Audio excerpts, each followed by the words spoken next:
Suasana perhimpunan kali ini mungkin sedikit berbeza dengan ketiadaan beberapa bekas pemimpin parti. Namun ia disifatkan perhimpunan yang terbaik bagi mengukuhkan semula kesatuan dalam kalangan ahli.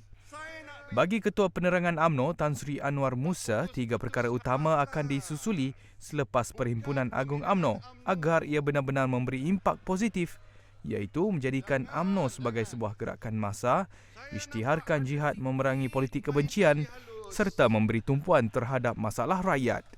Ini mesti digerakkan supaya rakyat tidak hanya diseret untuk menanam benci berdasar pada satu dua isu yang diulang-ulang di kitar-kitar.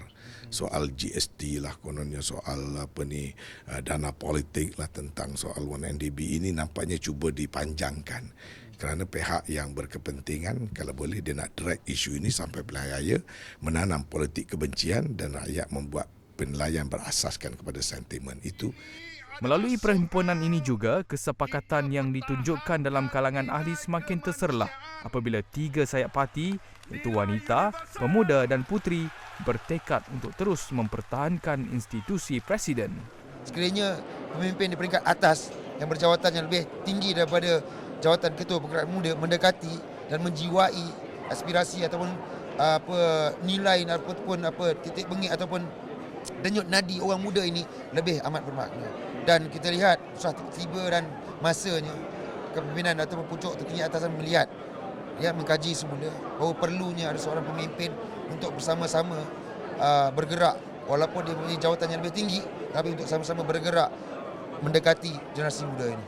Rakyat mau lihat bagaimana kita menerjemahkan. Saya rasa kerajaan mampu untuk melakukannya dan Perdana Menteri menunjukkan bahawa UMNO adalah parti yang bukan hanya memberikan perkhidmatan kepada ahli parti.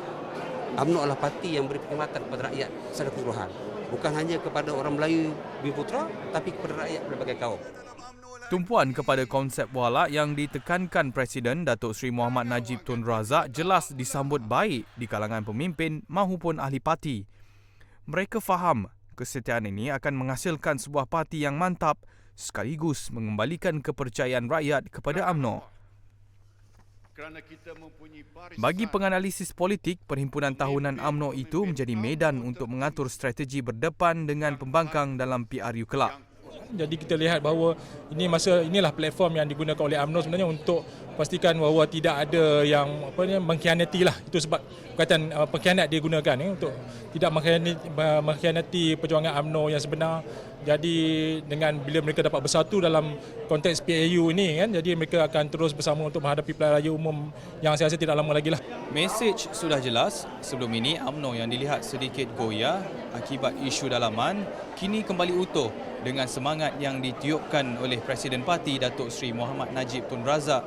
Kini terpulang kepada setiap perwakilan yang hadir untuk menterjemahkannya kepada akar umbi bagi memastikan Perhimpunan Agung UMNO 2016 bukan sekadar retorik tetapi platform untuk membela nasib rakyat. Laporan Arashi Azim, TV3.